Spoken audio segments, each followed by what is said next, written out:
Y'all caught me, didn't you? Y'all caught me, didn't you? Come on in here. Come on in here. Come on in the room. Come on in the room. Come on. Come on. Come on in the room. Come on in the room. Come on in the room. Come on. Come on. Come on in the room. Come on. Yes, yes, yes, yes, yes. Yeah, I'm back. I'm back. I'm back. Come on in here, y'all. Come on in here. Come on in the room. Come on in the room. Come in the room. We early tonight. We early. We early. We early. But anyway, welcome, welcome, welcome, welcome, welcome to Miss J's Unfiltered Talk Show and Podcast, the platform that gives you the opportunity to come, share your story, share your journey, showcase your business. All right. Now, I went live earlier to talk about quickly, to tell y'all about my equipment and talk about my guest tonight, right? Now, as I stated, this is going to be a powerful, triggering conversation, trigger warning, because there will be some discussion on sexual assault as in other things. Okay, so don't want nobody to feel uncomfortable. If in the midst of this interview, if anyone start feeling uncomfortable, please just click out of it. Okay, trigger warning. All right. So my guest tonight, like I said, this is going to be a very real and raw conversation. I just want to warn everybody. Okay, I just want to warn everybody. It's going to be a very real and raw conversation, but it's also a necessary conversation as well. Okay, so my guest tonight, I am joined by this gentleman who has a very powerful journey. His name is Matthew Melvin. He's an author. Name of his book is Bullied. You can get it on Amazon. Bullied Behind Bars. A gay Christian Trump supporter goes to prison. That's the title of his book. That's his story. This is going to be his journey that he's going to share on my platform. Now, all of this is to bring awareness as well and understanding as well too. Okay, but I tell y'all, his journey is awesome. It really is, and the growth that came out of it is awesome for me. All right, now let me say this, y'all. Those that know me know I do not tolerate disrespect on my platform. I would never, ever, ever tolerate nobody disrespecting any of my guests, regardless. Yes, he's a member of the LGBTQ community. He's a member of that. That don't bother me at all, period. But I will not tolerate no type of disrespect to any of my guests that's a part of the LGBTQ community on my platform. Now that we got that straight, let me welcome my guests on in here. Yes, because it's something to come up on do any live and tell your story. Yes, there he is right there. I'm here. Yeah. Thank you, Matt, for being up in here. I really appreciate it. I really, really do. Thank you so much for having me on the show. You are so welcome, my love. It's I know I saw your information and I knew I wanted you on my platform. I knew I wanted you to come and share your story. I really did. Because you have an awesome one. You really do. But before I get into my questions and everything, right? Like I said, I'm not gonna ask you all of them I got. But before I get into a couple of questions, I want to talk about the man that's behind the story. Okay. First question. Can you take us back to your life before everything happened? What were you dealing with emotionally and mentally at that time? Being bullied day in and day out, being overweight, having unresolved anger, hatred, hostility, not loving myself. All of those created this barrier to who I really was authentically. Anytime you're dealing with stress, anxiety, being bullied, you're not able to get into your real self. Exactly. Until I forgave myself, started loving myself, forgiving other people who had done wrong to me, that's when the freedom really started. Okay, wait a minute. What you mean when you started forgiving yourself? For my past mistakes, for stealing, Oh, for the crimes that have taken place in my past, for being a lukewarm Christian. hmm. We're gonna talk about that. We're gonna talk about that. So I see what you mean when you say you had to forgive yourself first. Okay. So this is this is the man that's behind your story. So this is where you was at that time. Wow. Wow. Now I heard I'm not gonna let this out what I just heard you say also. Um forgive yourself for being a lukewarm Christian. Let's talk about it. I was going to church on Sundays. I was going back to my dishonest, stealing, using people for my advantage. I wasn't praying. I wasn't fasting. I wasn't reading my word. When Wow. I went to prison the second time, I viewed that as a Bible boot camp.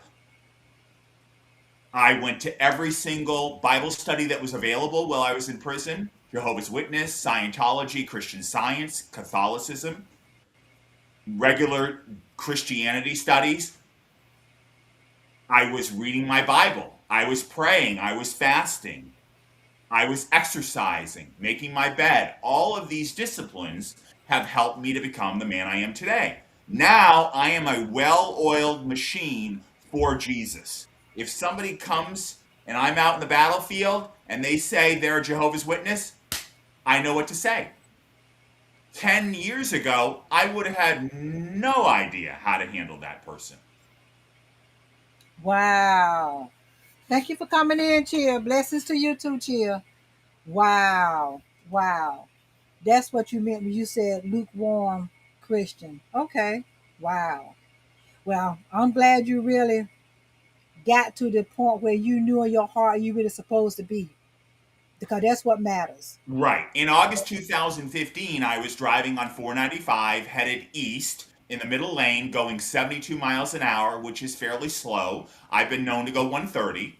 When a Lexus SUV came the opposite direction, west, came down an embankment and crossed in front of my car.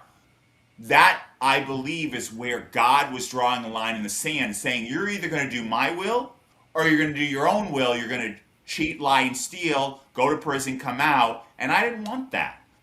I needed a wake up call, and that was my wake up call. And since then, I've been on fire for Jesus Christ. That's all right. And hey, there's nothing wrong with that. There's nothing wrong with being on fire for God, hon. I'm gonna tell you that now. Nothing wrong with that at all. At all. And I know in life it can be one bad decision in our life. And a lot of us have made that one bad decision that will shift everything in your being and in your body, right? And what I want to know is what was going through your mind when you made that one mistake, that one decision, and how do you reflect on it today? In 2004, I worked at a car dealership, Freedom Nissan. They didn't pay me my commissions. I impulsively tried to sell one of their cars and got caught. That decision was, in a way, standing up to bullies. I'm not going to be bullied anymore. I'm not going to be taken advantage of anymore. I did it the wrong way, but I was sick and tired of being sick and tired of being taken advantage of by other people. Wow. So to you, when you decided, you know what, I'm gonna try to sell one of y'all cars. In your mind, that was like you said, that was you that standing up for yourself now. Correct. And that's The what I. car dealership had done me wrong, in my opinion, and I was not going to tolerate it anymore. Wow. Wow. Wow. Now, was that the mistake that sent you on to your journey of going to prison? When you Yes, talk about that. that was the first time I went to prison. Oh, oh, that's right. Cause you went 3 times, right? No, I two went times. twice. Twice time. You went twice. All right. Whoa. So that was the first time you went. Now, when you went the first time and got out, so you mean to tell me you got back and started doing your same old ways again? I did. Wow. What was it that landed you in there the second time? In 2009, I couldn't pass a background check. I used other people's information to work. I did the work, but I used their social security card and driver's license numbers to work. So that was identity fraud. Yes, That was yeah. That just call it what it was. That was identity fraud. Wow. So now the second go round is where your survival instincts had to kick in, right? absolutely. I mean, I've been a Because, survivor my entire life. right. But when you went to prison, let's talk about what happened. The thing that trigger warning. Let's talk about what happened. 10 institutions, 4 states, 16 months in prison, and a month and a half in a halfway house. I was sexually assaulted by members of the Aryan Brotherhood. I was assaulted by a sex offender. I was placed in solitary confinement for most of the time I was in prison because the guards and the inmates would conspire against me. Are you kidding me?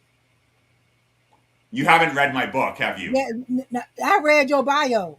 I read your bio. You got to read I, my book. You I, got to understand everything that I went I through. read your bio And now. I my know. book, I just want to say, is by no means everything that I went through. Right.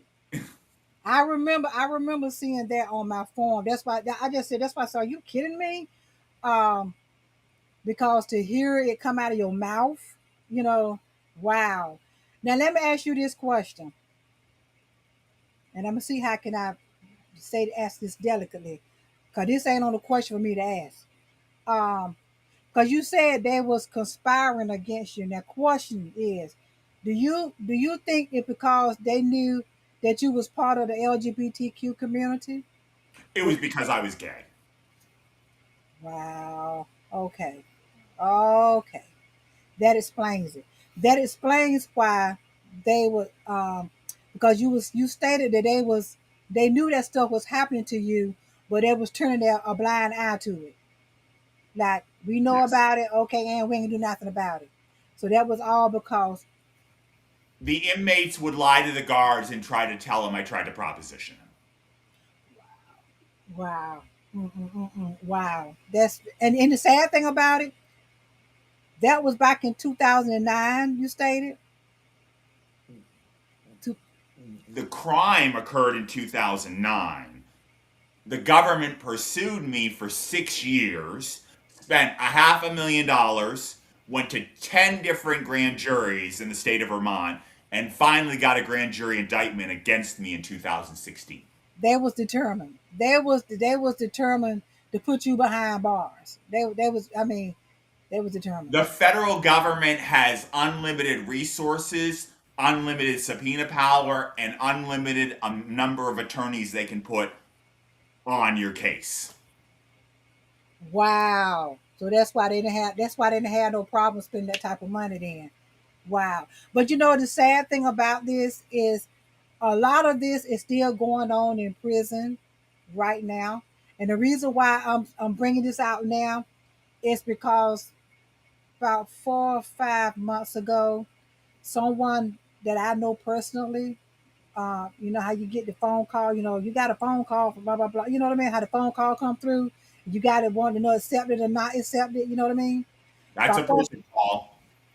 really, about 4 or 5 months ago, I got a phone call from somebody that I know that's locked down, and that's what didn't happen to them. That's what happened to them, It's and happening throughout our country. it really is. And the sad part about it, when I made the statement about how they turn the blind eye, that's exactly the same thing right here with this person too. Turn the blind eye. The way they put it, they watched it when it got ready to start happening, and they walked away. They allowed it to happen. I could not believe that conversation I was having. Not in this day. You see what I'm saying? I mean, but it happens. It happens. It really does. It And I happens all day, every day. all day, every day, and to the point where I treated you that way because of your identity. That was um that was totally wrong for them to do you that way. But I guess them CEOs felt like you're gonna do what we said. You're gonna do what we say do, or else turn the blind eye. They tried to break you. That's what they tried to do. Right. That's what they tried to do. They tried to break you and putting you in consolidated confinement.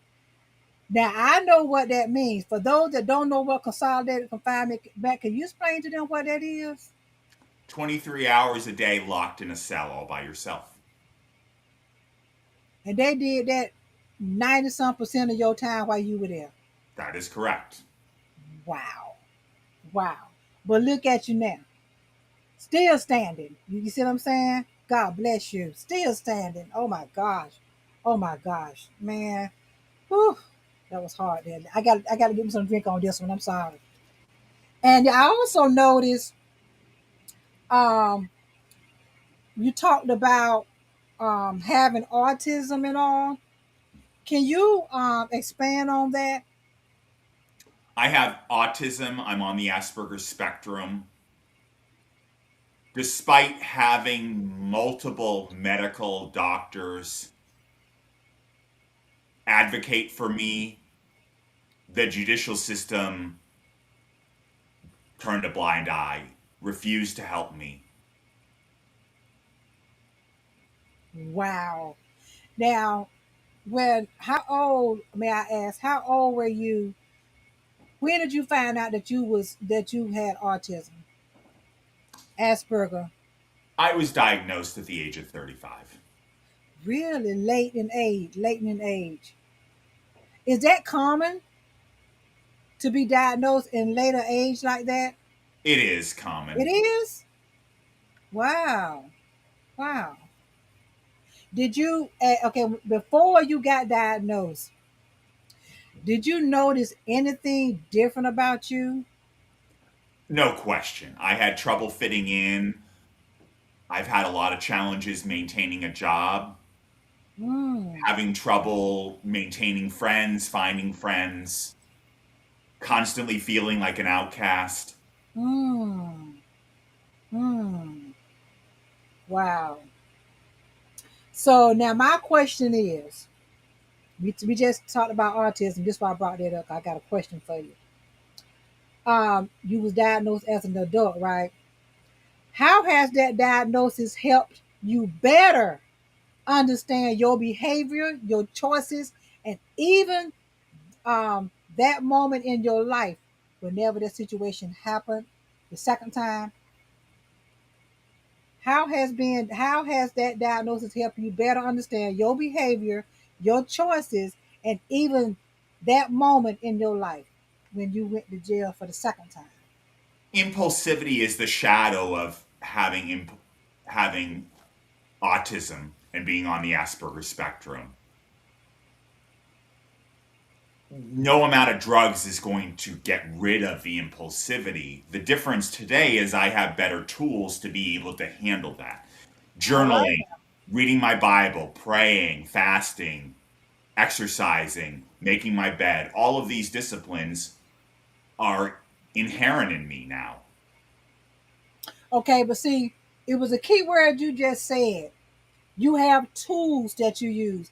Now, a lot of let's just keep it 100, y'all, because y'all know how I do up here. A lot of us, a lot of people will get tools and won't use them. You see what I'm saying? But thank God that you are using your tools to help you through this journey that you're dealing with on the Asperger autism situation. Thank God you're using your tools. Now, the choices, what about the choices that you made, even 2 years ago? The choices today are much different because I am implementing the tools. There we go. There we go. Thought so. Thought so. Um, we talked about your prison experience, right?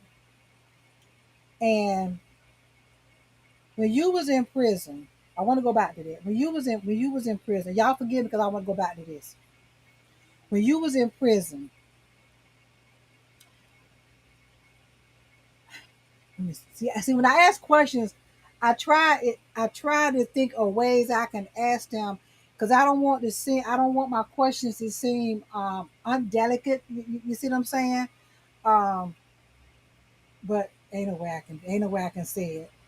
Um, when you was in prison and when you was being raped and sexual assaulted, right? When those things happen to you, and then you notice won't nobody helping you, won't nobody paying attention. Let me ask you this: did it cross your mind? And I'm trying to ask this: did it ever cross your mind that you was the cause of that happening to you? Yes, Really? it did because I was putting myself in a bad situation. Hmm. Okay. Okay. You see why I was trying to figure out a way to ask that question delicately, just as delicate as I could. You was putting yourself in a bad situation, so you were the reason why that happened to you. But you didn't deserve it now, but I you didn't deserve it, but when I exactly. went into somebody else's cell, it was not a good decision to make. It wasn't a good decision that you made. I get again, bad decision. Again, making a bad decision. If you look at all of my decisions, they're all impulsive decisions. And does that come from the autism and the Asperger, the impulsiveness? It does, and not being Oh, able to think clearly through consequences. okay, okay. I'm learning something. I'm really learning something. I'm learning something. Um, you also talked about, because I read in your form that you filled out for me. You talked about how men would go through trauma and don't talk about it. Let's have that conversation. Let's have that conversation about why men. Because I never understood it too, but I want you to give your side of it, and I'm gonna talk my side. I've participated in many different men's groups. It is very challenging for a lot of men to open up to other men. Okay, now I feel the same way, and I'm gonna expand on that. It's because thank you, Teddy. Teddy says mentally. Okay, he said he asking you mentally what stopped you from seeking revenge. When? At what time in my life are you referring to? When those that was happening to you in prison, I'm assuming. I wrote grievances, which is the complaint system in prison, Yeah. to hold these people accountable for their actions. And even when I came out and contacted the Bureau of Prisons, they tried to tell me it never happened, despite the fact that I have documentation that says otherwise. Wow. Wow. I hope they answered your question, Chia. Thank you for your question. Um, yeah, he was saying in prison. Um, Me personally, I feel like a lot of men don't want to get in a group and talk about how they've been raped and talk about how they've been molested and everything because they don't want to be judged. They As don't want well to as be there's judged. a lot of shame, guilt. Yes, shame, all that, and all that is involved. Because now, let me know if I'm wrong. Let me know if I'm I will wrong. also say that there's also a lot of risk. The more you open up to somebody, there's more risk. So, in my experience, men use sports, weather, as defense mechanisms. There's no vulnerability, there's no risk of getting rejected. Okay, okay. Now, in my opinion, I feel like do you? I I feel like some men don't want to get in no group or don't want to talk about it. Period, because they don't want the person in that group to say, "Well, did you like it?" You see what I'm saying? Because you got some people in their group will say, "Well, how did you feel when it was happening? Did you like it? Did you enjoy it?" You see what I'm saying? And now they wish they could have never opened their mouth. Now they got them questioning. Here we go, because y'all know how I put it out there. Now they're questioning their sexuality now because of what happened to them. So a lot of men would choose to just don't say anything. And I also look at the fact when I'm out driving, right? I see a lot of, now I'm just being 100. Hey, I just see a lot of things for us women. What I mean by that, I see a lot of organizations, um, um, groups or whatever for us rape victims, sexual assault victims. You see what I'm saying? Now, to be very honest, I don't see. I now if it is something I just ain't seen. Let's put it that way now. But I just haven't seen nothing over here saying men SA group, whatever, meeting every night, or not every night, whatever. I just haven't seen it. It doesn't happen. See, there we go. There we go.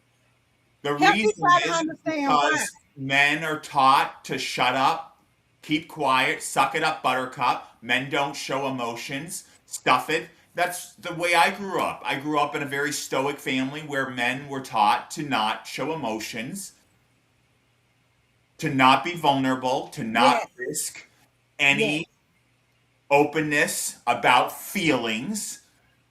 It wasn't until I started doing men's work where I identified the five core emotions: And let us talk, say them. Talk about it.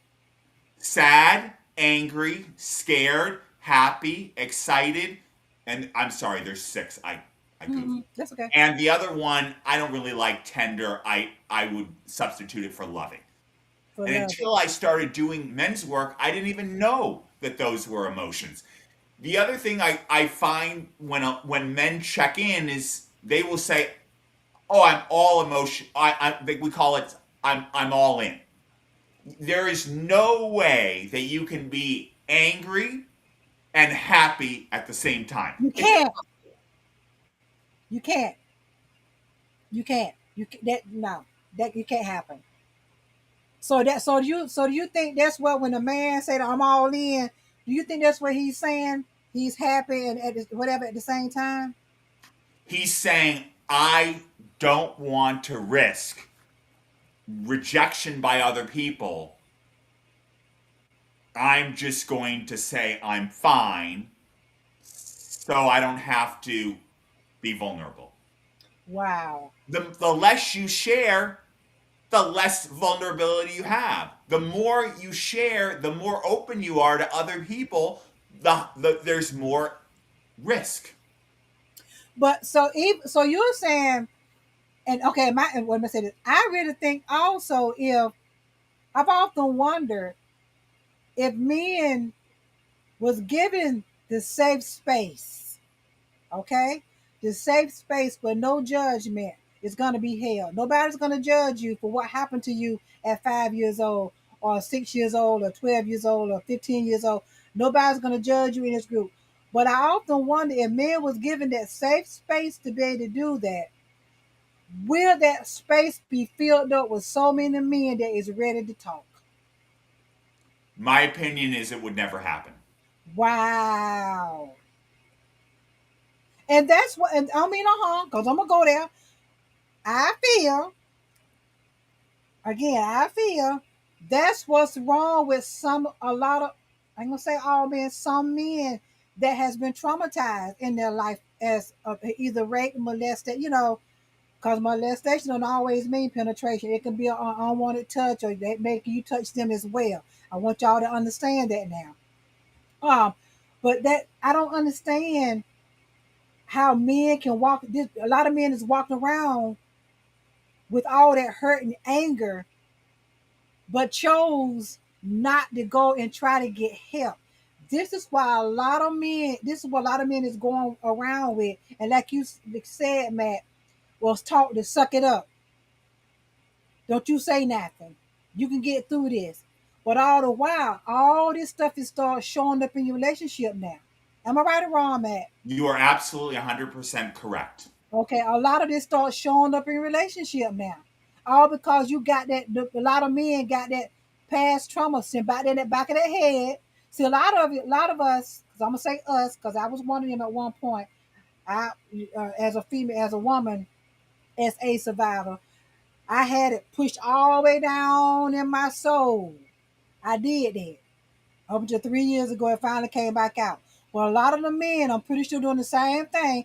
Put it in the back of their head, or push it down in their soul, and try to keep it there. But all this crazy stuff is happening now. They don't even understand why. They don't even understand why. If they see a particular color, or if they hear a particular song, or if they hear a train come past, don't understand why that triggers them. They had this weird feeling. And it's because of those past traumas they haven't dealt with. Am I right or wrong, Matt? You are absolutely correct. Thank I really think it's important for every man to do a men's weekend. What and does that's that what, look like from a 10,000-foot view? right. That's It what I was gonna means ask you. it means coming to a weekend, doing your homework assignment, not having your phone. You don't need your phone. Participating fully, being Exactly. engaged, not trying to figure out what the next step is, not trying to control or manipulate other people to do what you want to do, and opening up. The more you put in, the more you get out. You're The gonna men get out. who I learned that. I don't learned that out myself. of a weekend, it's because they don't want to open up, or they want to try to figure out where we're going with this, or why we're asking these questions. You can't do that. Now, I can speak from that part from a woman's point of view, because I was doing it. What you were just saying, man. I was trying to figure out the next step in this retreat that I had attended. I'm trying to figure out, and honestly, and that, but then I don't sit down, talk so fast.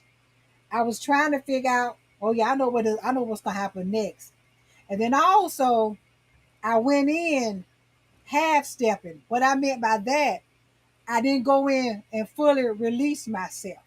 But it took me 2 nights there, 2 days there, then 2 days, 3 nights there, when I finally realized I need to release all of this, and present all of me in order for me to come out to be the woman I want to be.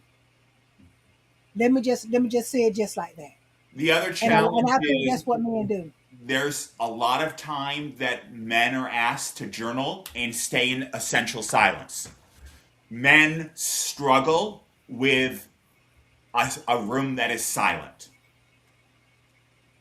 And see, now the reason, now let me know if I'm wrong. Do you think it's because when that room is silent, they're thinking that They're gives them time? overthinking. Yes. They're thinking, what are they talking? Are they talking about me?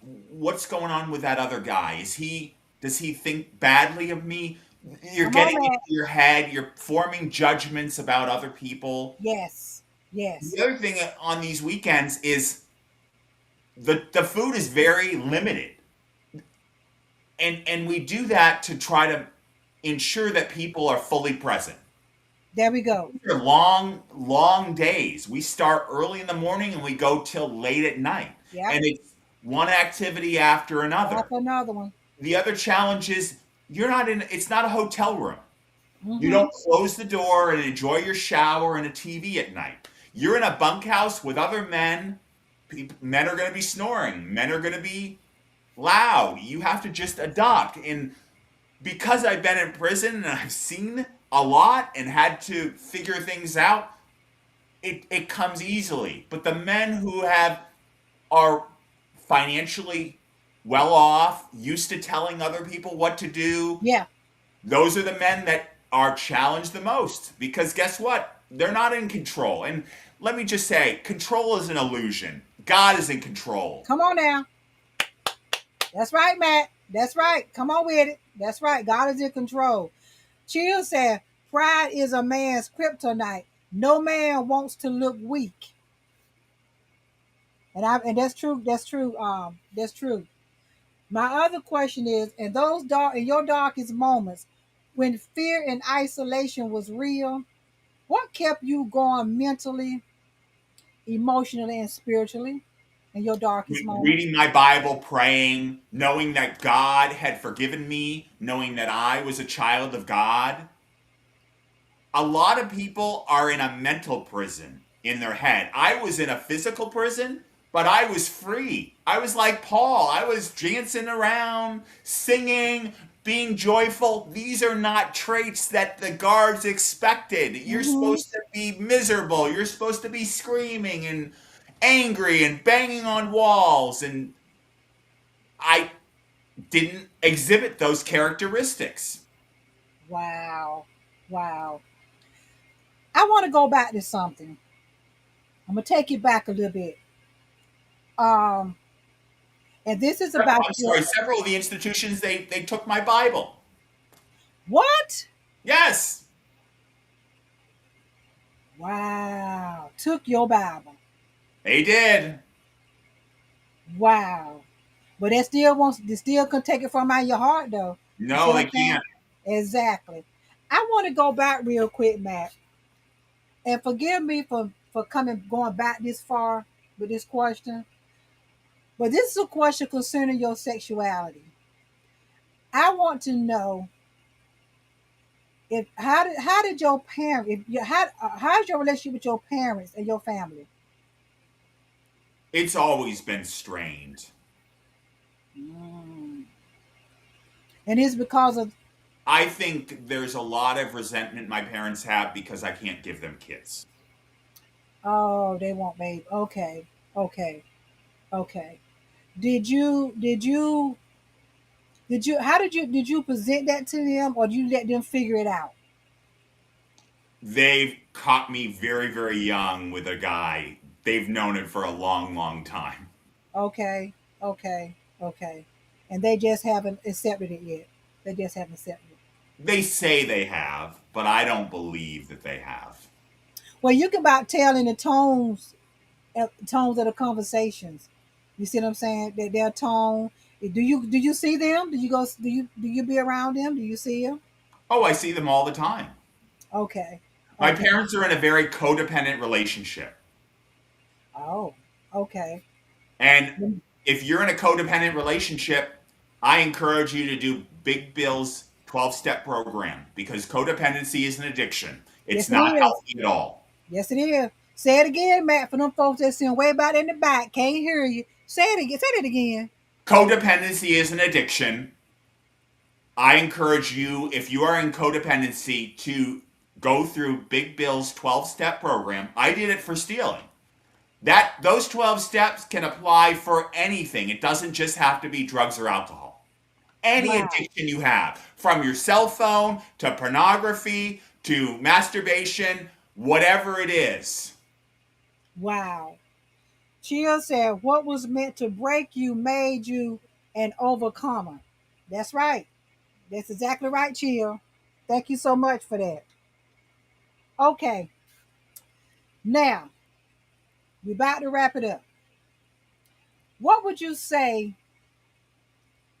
What would you say to other men who are suffering in silence right now and feel like they cannot open up? They want to open up, but they just somehow can't seem to do it. Email me, bulliedbehindbars@gmail.com. Follow me on Instagram, Bullied Behind Bars, X, Bars Bullied, Facebook, Matthew.Melvin.5621. I've just opened up to all of your listeners. If I can do it, you can do it. Don't stay silent. Reach Mm-hmm. out to somebody. Find a men's weekend. Do it. I went to 35 therapists in my entire life.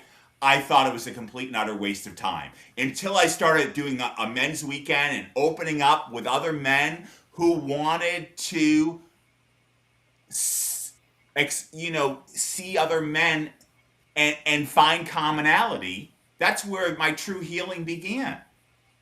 Now you said that the men's weekend, right? Is it a particular one that you know of that does them every weekend, or it's just people just got to go on Facebook or Google men's weekend? I mean, how can somebody find one? You would I'm so in other part words, of a group called Liminal Works. okay, okay, y'all heard that? So in other words, if anyone would like to hear more about the a men's weekend, Matt will be able to give you the information, the one that he's involved in. Is that correct? He's a part of. I'm a staff man, yes. And He's in a order staff. to be a staff, you have to participate first. Okay. I want y'all to understand this now. If anybody watching live, gonna watch the replay, would like to hear more about the what Matt is expressing about the men's weekend. He is a part of the staff. And what's the name of the one that you in? Liminal Works. Liminal Works. What we gonna do, Matt? After Mhm. the live, send me that information, and over this video, I'm gonna put that information if somebody would like to be involved. Okay, Sounds because good. that's something that can help somebody. That's something that can help somebody. And I even also will say, Angela, my friend and I, we want to start our own men's weekend. So that's also a possibility that I'm working with as well. okay, okay, that's okay. Well, you got to keep me abreast of what's going on, right? I will. So Yes. you know that there's growth and there's power in being able to own your own story, right? While you're always moving forward. Looking back now, what do you want people to truly understand about your journey, and what lessons have you taken from it? The And we will lessons be I have closing after this. the lessons I have chosen to take after this are allowing myself to be free of anger, hostility, resentment, not holding other people captive, forgiving others, forgiving myself, loving myself, being willing to be vulnerable to other men about my life, how I got to where I am today. I can't expect other guys to open up to me if I'm not willing to open up to them first. That's the true sign of a leader. How vulnerable is that leader willing to be? Because he can't expect other people to be vulnerable if he isn't willing to be vulnerable as well. Exactly. Exactly. Well said. Thank you so much, Matthew, for being up here. thank and talking about your journey. And you can get Matthew book on Amazon, and it's on the space. It's on Amazon, right? That's the only It's place. on Amazon, yes. Okay, Amazon is the only one that is on, and it's called Bullied Behind. I'll let you tell me. Bullied Behind Bars, a gay Christian Trump supporter goes to prison. And if you buy it, I'll autograph it for you, no charge. No charge. That is so nice. Um, Thank you so much for being up here, Matt. Somebody's gonna learn from you because I did. I did. Somebody's gonna learn from this, and I want that information for this men's week from this men's group that you're talking about.